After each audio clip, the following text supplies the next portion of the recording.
Frères et sœurs, bonjour.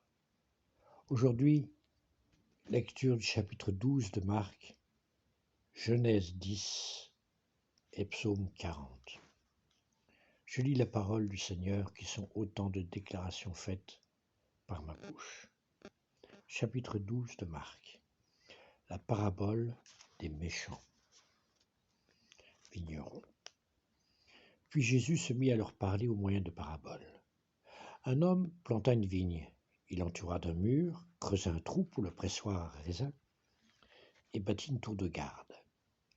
Ensuite, il loua la vigne à des ouvriers vignerons et partit en voyage.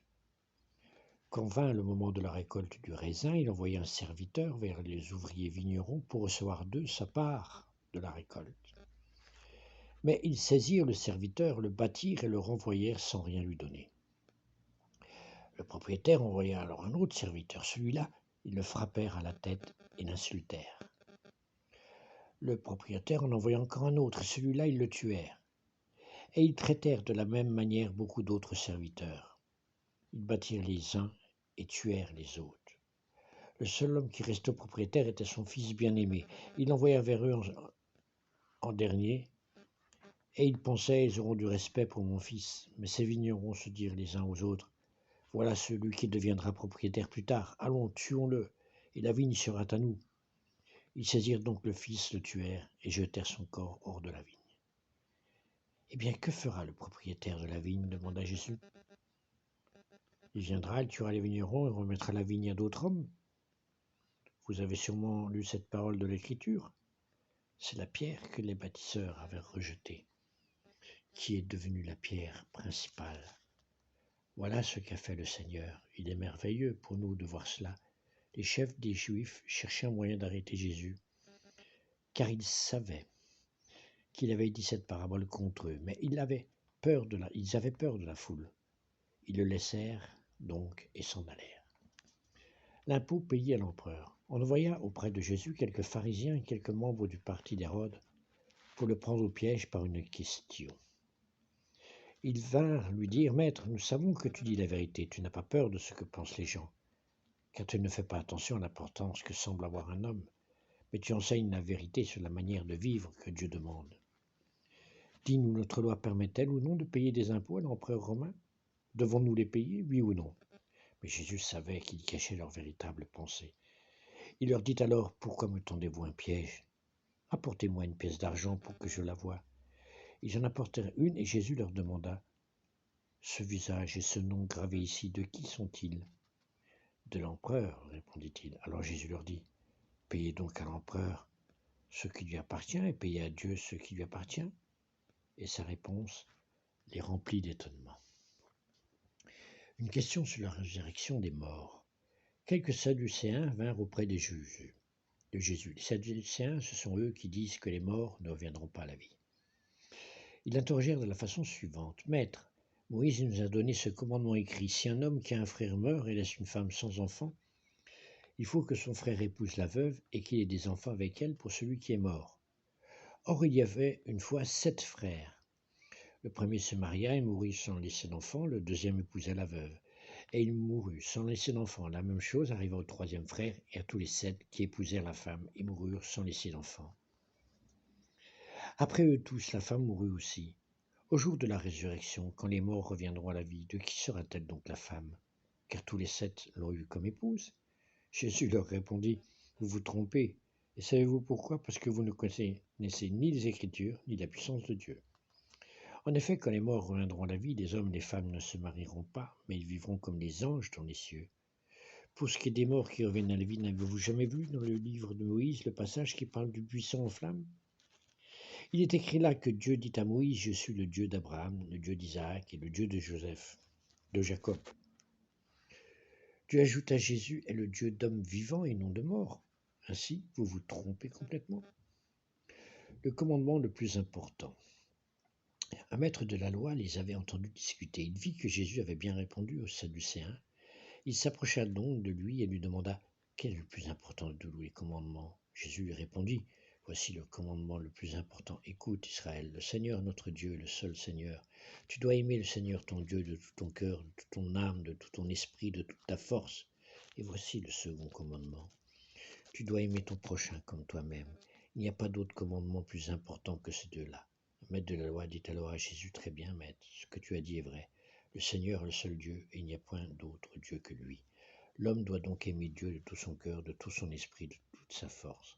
Et il doit aimer son prochain comme lui-même. C'est beaucoup mieux que de présenter à Dieu des animaux qu'on brûle sur l'autel et de lui offrir toutes sortes de sacrifices. Jésus vit qu'il avait répondu de façon intelligente. Lui dit alors, tu n'es pas loin du royaume de Dieu. Après cela, personne n'osait plus lui poser de questions.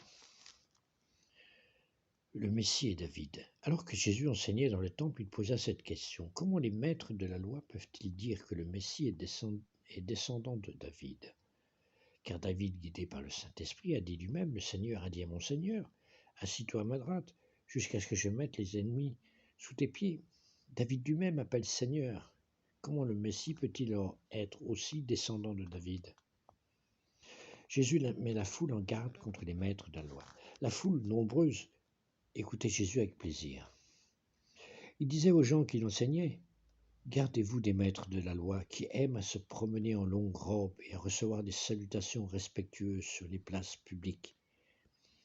Ils choisissent les sièges les plus en vue dans les synagogues et les meilleures places dans les grands repas. Ils prennent aux veuves tout ce qu'elles possèdent et en même temps font de longues prières pour paraître bons. Ils recevront une punition d'autant plus grande. Le don offert par une pauvre veuve. Puis Jésus s'assit à côté des troncs à offrande du temple et il regardait comment la foule y déposait de l'argent. De nombreux riches donnaient beaucoup d'argent. Une pauvre veuve arriva et mit 2 petites pièces de cuivre d'une valeur de quelques centimes.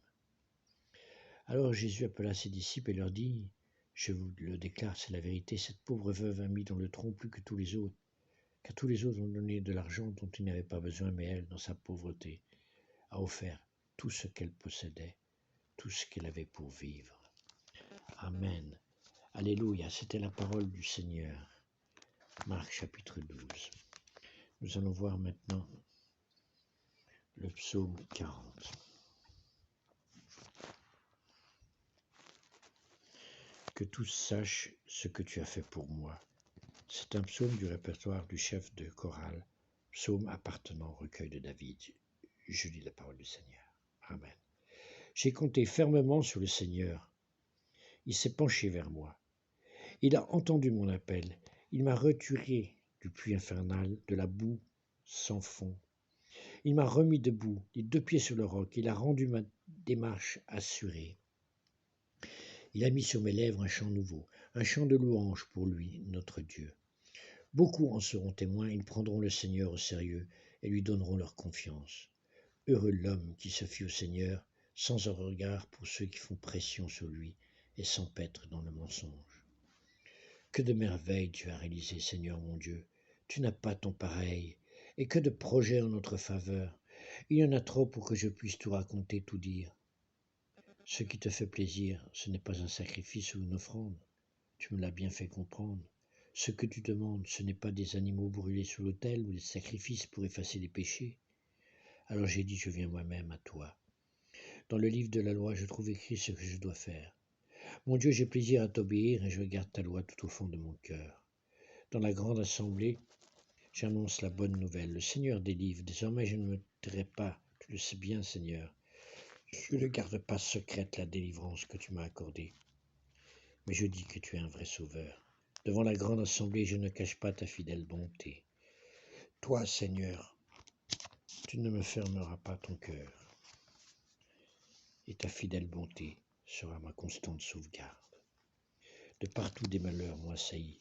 Je ne peux plus les compter. Je subis les conséquences de mes fautes. Je ne supporte plus de les voir.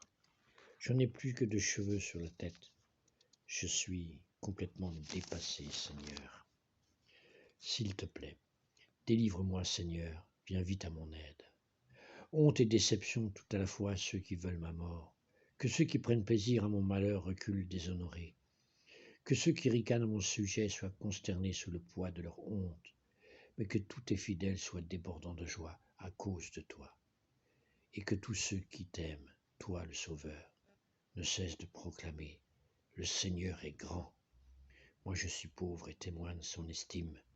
Mon secours et ma sécurité, c'est toi, mon Dieu. Ne tarde pas. Amen.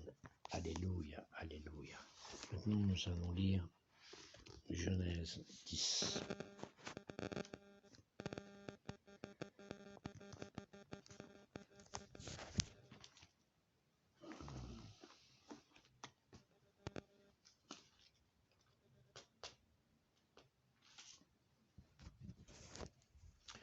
Je lis la parole du Seigneur. Genèse 10. Descendance des fils de Noé.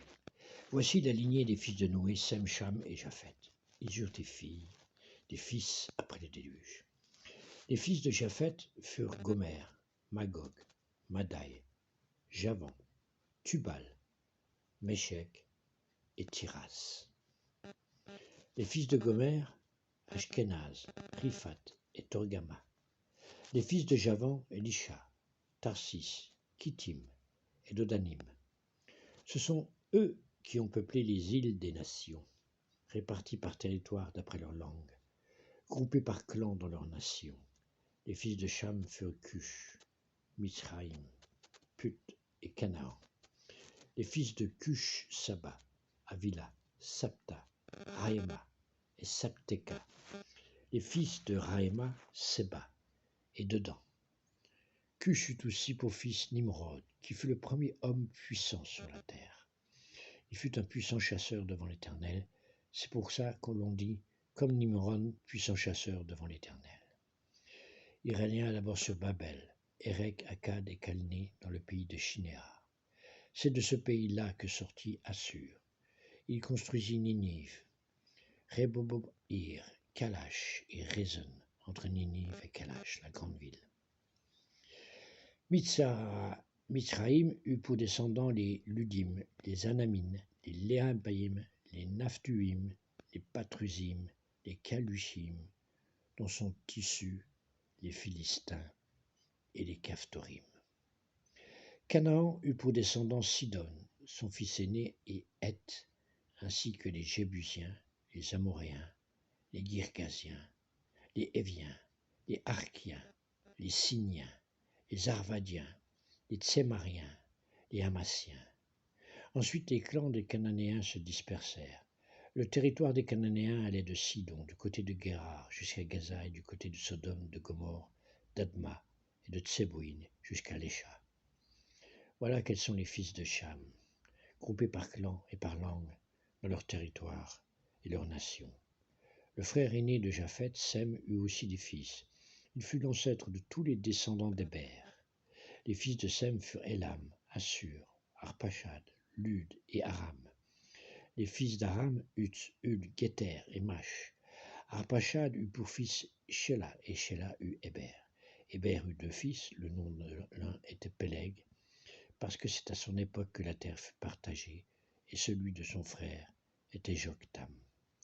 Joktan eut pour fils Almodad, Shelef, Atsarmavet, Géra, Adoram, Uzal, Dikla, Obal, Abimaël, Seba, Ophir, Avila et Jobab. Tous ceux-là furent les fils de Joktan. Ils habitèrent depuis Mesha jusqu'à Séphar, la montagne de l'Est. Voilà quels sont les fils de Sem, groupés par clan et par langue, dans leur territoire et leur nation. Tels sont les clans des fils de Noé en fonction de leur lignée avec leur nation. C'est d'eux que sont issues les nations qui se sont dispersées sur la terre après le déluge. C'était le chapitre 10 de Genèse. J'ai lu ainsi les paroles du Seigneur. Que Dieu vous bénisse et que votre journée soit embellie. Que le règne de Dieu soit et agisse dans tous les secteurs de votre vie. Amen.